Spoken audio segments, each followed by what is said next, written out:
Assalamualaikum warahmatullahi wabarakatuh. Perkenalkan, nama saya Dian Aisyah Abidin. Di video kali ini saya akan menjelaskan materi dari psikolinguistik dengan judul materi yaitu gangguan berbahasa pada individu abnormal. Jadi di video kali ini saya akan menjelaskan materi ini bersama rekan saya yang bernama Zaki Awalia. Baik, pada poin yang pertama saya akan menjelaskan tentang bagaimana proses berbahasa dalam kondisi abnormal. Ya, jadi kita ketahui bahwa manusia dalam memproses atau memproduksi bahasa itu berkaitan erat dengan proses fisiologis dan psikologis. Ya, jadi kedua proses ini berjalan dengan cepat dan rumit melalui setiap organ artikulator dan organ mental manusia. Proses ini akan menghasilkan perilaku bahasa yang sempurna sebagai alat komunikasi. Ketika setiap organ tersebut berfungsi secara normal, maka bahasa akan diproduksi dengan baik.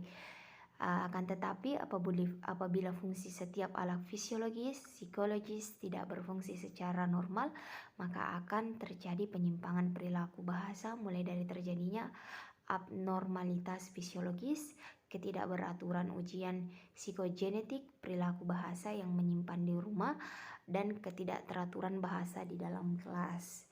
Ya, jadi kita ketahui bahwa ada beberapa gangguan berbahasa pada kondisi abnormal. Jadi kalau kita ketahui bahwa kondisi abnormal adalah kondisi yang tidak berjalan sesuai dengan apa yang diharapkan, dalam artian bahwa kondisi tersebut adalah kondisi di mana si pembicara atau manusia itu dalam kondisi yang tidak baik atau dalam masa yang sulit. Jadi ketika manusia memproduksi bahasa ada dua proses yang berjalan secara beriringan. Yang pertama itu adalah proses fisiologis dan psikologis, ya, dimana proses fisiologis ini berkaitan dengan kesehatan, bagaimana kesehatan organ produksi dari manusia itu apakah berjalan dengan baik atau berjalan tidak baik, atau apakah kondisi kesehatan atau kondisi fisiologis dari manusia itu berjalan normal atau abnormal atau tidak normal. Nah, dan kedua adalah proses psikologis. Psikologis ini berkaitan dengan mental atau jiwa dari manusia tersebut. Nah, di sini bisa menyebabkan stres apabila kondisi seseorang dalam kondisi yang tidak baik atau kondisi abnormal, maka kondisi psikologisnya akan terguncang atau mental dari manusia tersebut dalam keadaan yang tidak sehat atau tidak baik. Nah, selanjutnya lanjutannya adalah berbagai gangguan fisiologis terhadap perilaku berbahasa terjadi pada setiap ranah pengalaman manusia, dan gangguan tersebut juga merupakan bagian dari pengalaman manusia. Gangguan tersebut dapat mengubah cara kita berpikir, cara kita merasakan, cara kita berperilaku. Kemudian gangguan ini mempengaruhi hubungan dengan orang lain, mengakibatkan tingkat stres yang tinggi. Dari gangguan psikologi abnormal misalnya depresi, alkoholisme, apasia, skizofrenia, di sebagian negara maju mengakibatkan perilaku bahasa yang di luar kehendak atau tidak disadari yang mengakibatkan kematian. Jadi ada beberapa gangguan fisiologis yang dapat mempengaruhi perilaku bahasa manusia. Nah, kenapa bisa muncul gangguan fisiologis ini? Karena bisa terjadi oleh faktor lingkungan atau faktor pengalaman yang dialami oleh manusia itu sendiri.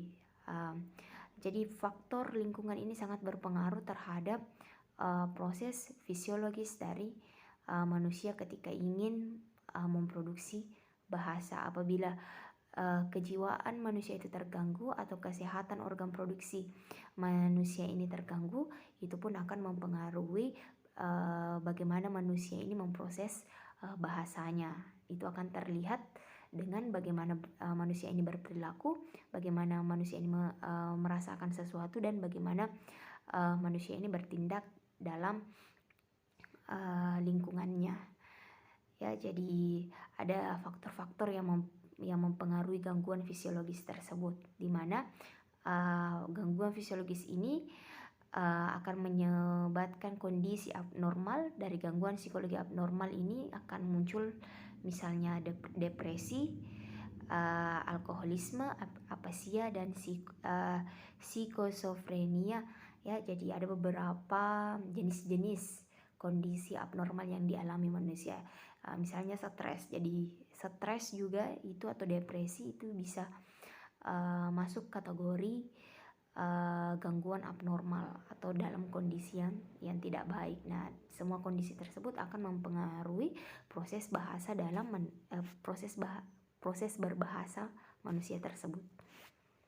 Oke, selanjutnya adalah berbahasa dalam kondisi abnormal adalah gangguan yang diakibatkan oleh fungsi fisiologis juga seperti gagap, kilir lidah, dan fungsi lidah yang tidak sempurna atau cadel, akan berdampak pada tingkat stres karena dikucilkan dari pergaulan masyarakat atau dianggap memiliki kelemahan yang membuat pendengar terkadang kurang memahami bahasa yang disampaikan. Fungsi fisiologis ini dapat berdampak langsung pada fungsi psikologis yang membuat seseorang mengalami depresi dan gangguan perilaku bahasa baik di masyarakat, rumah maupun di kelas. Untuk itu pentingnya pemahaman terhadap psikologis bahasa yang menyimpang yang diakibatkan oleh faktor fisiologis dan psikologis baik di rumah maupun di kelas atau di sekolah. Jadi gangguan yang diakibatkan oleh fungsi fisiologis itu bisa seperti gagap, kikir lidah, di mana gangguan organ production dari manusia itu terganggu, di mana ketika mengucapkan sesuatu ada ketidaksempurnaan suara yang akan keluar. Artinya organ produksi manusia itu tidak sempurna karena adanya gangguan fisiologis atau gangguan kesehatan terhadap organ produksi bahasa, ya, seperti lidah misalnya, atau gagap misalnya, juga cadel. Nah, itu semua adalah gangguan fisiologis yang mempengaruhi manusia dalam memproduksi bahasa. Nah, ketika adanya gangguan fisiologis ini akan berdampak tentunya kepada kondisi psikologis atau kejiwaan seseorang, di mana dapat mempengaruhi kondisi mental, motivasi, dan tingkah laku mereka dalam berkomunikasi di masyarakat. Seperti itu. Jadi apabila gangguan fisiologis ini terjadi kepada manusia, itu pun akan berdampak besar terhadap kondisi psikologisnya. Jadi kedua proses berbahasa ini sangat berkaitan erat antara kondisi fisiologis dan kondisi fisiologis manusia dalam proses berbahasa. Ya, apabila kondisi tersebut tidak dalam kondisi yang normal, maka manusia tersebut akan kurang memahami bahasa, atau manusia tersebut mempunyai sense yang kurang terhadap bahasa. Nah, selanjutnya adalah kontribusi biologis pada perilaku abnormal berkisar mulai dari kimia otak yang tidak seimbang sampai predisposisi genetik. Kontribusi psikologis berkisar mulai emosi yang terganggu sampai pikiran yang terdistorsi. Kontribusi sosial budaya berkisar mulai dari konflik hubungan keluarga sampai biseksual dan rasial. Mengakui bahwa faktor biologis, psikologis, sosial semuanya berkontribusi pada perilaku abnormal. Para pakar ilmu psikologi kontemporer dipandu oleh model biopsikososial, sebuah upaya mengintegrasikan pencarian berbagai macam kontribusi tersebut pada gangguan mental. Ya, jadi itu tadi penjelasan mengenai tentang faktor fisiologis dan psikologis terhadap gangguan berbahasa dalam kondisi abnormal setiap individu. Jadi kedua tersebut sangat berpengaruh terhadap kualitas berbahasa seseorang, karena kita ketahui bahwa dalam kondisi abnormal atau kondisi yang tidak normal itu sangat membuat si pembicara berada di dalam sebuah tekanan. Jadi ketika si pembicara dalam kondisi yang tidak baik, itu akan mempengaruhi bagaimana seseorang tersebut dalam mengucapkan sebuah bahasa atau mengucapkan sebuah ujaran.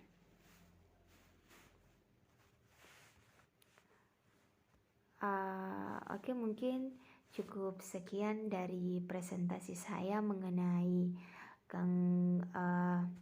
proses berbahasa dalam kondisi abnormal atau gangguan berbahasa dalam individu abnormal, dan selanjutnya akan dilanjutkan oleh rekan saya Zakia Awalia. Terima kasih.